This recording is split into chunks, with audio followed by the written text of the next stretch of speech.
ఓం గురుభ్యో నమః. ఓం గం గణపతే నమః.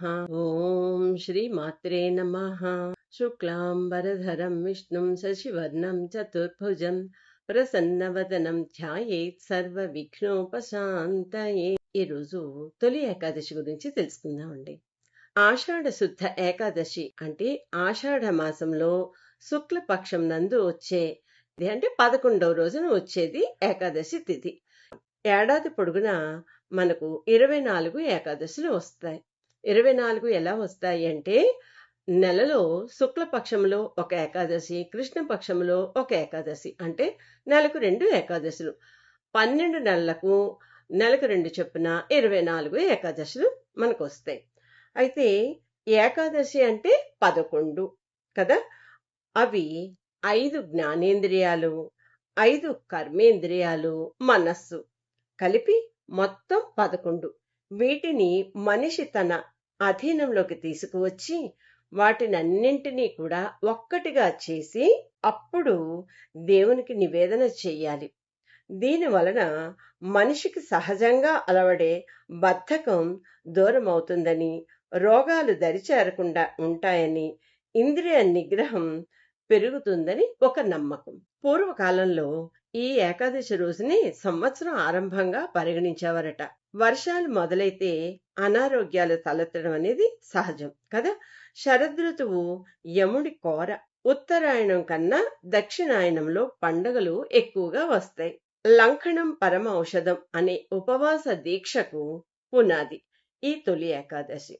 ఈ ఆషాఢ శుక్లపక్ష ఏకాదశి నాడు విష్ణుమూర్తి పాల సముద్రం పైన యోగ నిద్రలోకి వెళ్లే సందర్భాన్ని తొలి ఏకాదశిగా లెక్కిస్తారు. అందుకే దీనిని శయన ఏకాదశి అని కూడా అంటారు. ఇక ఈ ఏకాదశి వ్రతాన్ని ఏ విధంగా పాటించాలి అంటే, దశమి నాడు ఒక్క పూట భోజనం చేసి ఈ ఏకాదశి రోజంతా ఉపవాసం ఉండి రాత్రికి జాగరణ చేసి తరువాత రోజు ద్వాదశి నాడు ఉదయం విష్ణుమూర్తిని పూజించి ఆ తర్వాత తీర్థ ప్రసాదాలను తీసుకోవాలి. ఈ తీర్థ ప్రసాదాలు తీసుకున్న తరువాత భోజనం చేస్తే జన్మ జన్మల పాపాలు ప్రక్షాళన అవుతాయని భక్తుల నమ్మకం. మరి ఏకాదశి నాడు యోగ నిద్రలోకి వెళ్లి మళ్ళీ 4 నెలల తరువాత అంటే కార్తీక శుద్ధ ఏకాదశి నాడు విష్ణుమూర్తి మేల్కొంటాడు. దీని ద్వారా ఈ యోగ నిద్ర అనేది భూమిపైన రాత్రి సమయాలు పెరుగుతాయి అనడానికి సూచన. మనలో నిద్రపోయే సమయం పెరుగుతుంది.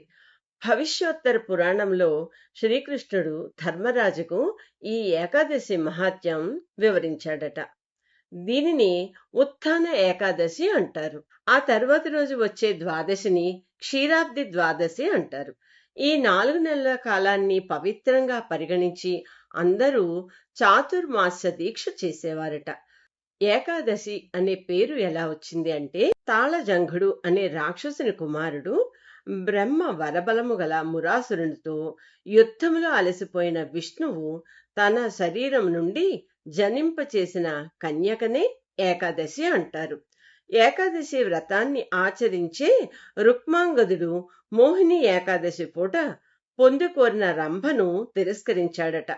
ప్రస్తుతం మఠాధిపతులు, సన్యాసం తీసుకున్నవారు మాత్రమే ఈ చాతుర్మాస్య వ్రతాన్ని ఆచరిస్తున్నారు.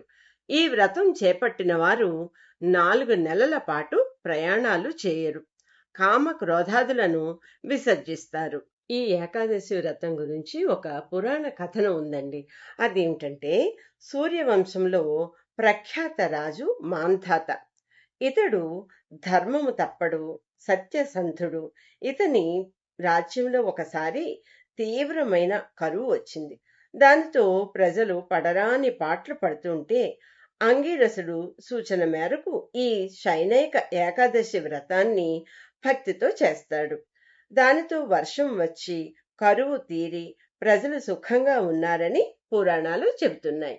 విష్ణుమూర్తి యోగ నిద్రలోకి వెళతాడని పెద్దలు చెప్పగానే నిజంగానే దేవుడు నిద్రపోతాడా అని ఒక సందేహం వస్తుందవునా. విష్ణువు అంటే సర్వవ్యాపి అని అర్థం. అంటే విష్ణువు అనే పదానికి అంతర్లీనంగా సూర్యుడనే అర్థం అన్నమాట. ఇప్పటి వరకు ఉత్తర దిక్కుగా ప్రయాణించిన సూర్యుడు ఈ రోజు నుండి దక్షిణ దిక్కుకు వాలుతాడు. అంటే ఈ ఏకాదశి రోజు మొదలు దక్షిణ దిక్కుగా సూర్యుడు ప్రయాణిస్తాడు. దానిని సాధారణ భాషలో నిద్రపోవడం అని అభివర్ణించారు. సాక్షాత్తు భగవంతుడే నిద్రిస్తుంటే ఈ పూజలు ఎవరికి చేయాలి అనుకోవచ్చు. ఈ నెలలోనే ప్రకృతిలో పర్యావరణంలో మార్పులు బాగా వస్తాయి.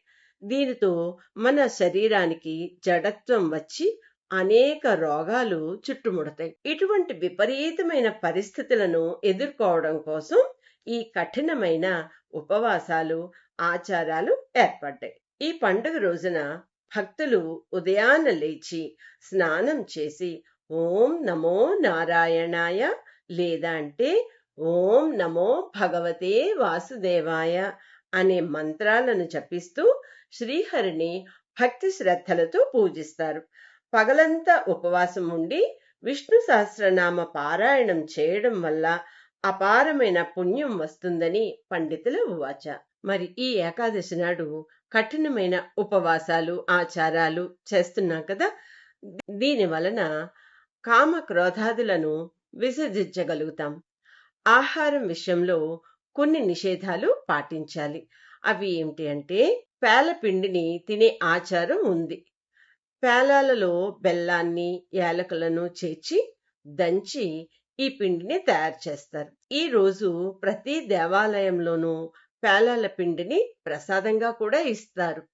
ఆరోగ్యపరంగా కూడా ఈ పిండి చాలా మంచిది. బాహ్య ఉష్ణోగ్రతలకు అనుగుణంగా మన శరీరం మార్పులు చెందుతూ ఉంటుంది. గ్రీష్మ ఋతువు ముగిసిన వర్ష ఋతువు ప్రారంభమయ్యే సమయం కాబట్టి శరీరానికి ఈ పిండిని వేడి కలుగజేయడమే కాకుండా వ్యాధి నిరోధక శక్తిని పెంపొందిస్తుంది. వర్షాకాలంలో వ్యాధి బారిన పడడానికి ఉన్న అనేక అవకాశాలను ఈ పేలపిండి తిప్పికొడుతుందన్నమాట. మరి తొలి ఏకాదశి గురించి సంక్షిప్తమైన సమాచారాన్ని విన్నారు కదా. మరో వీడియోలో మళ్ళీ కలుద్దాం. అంతవరకు నమస్తే.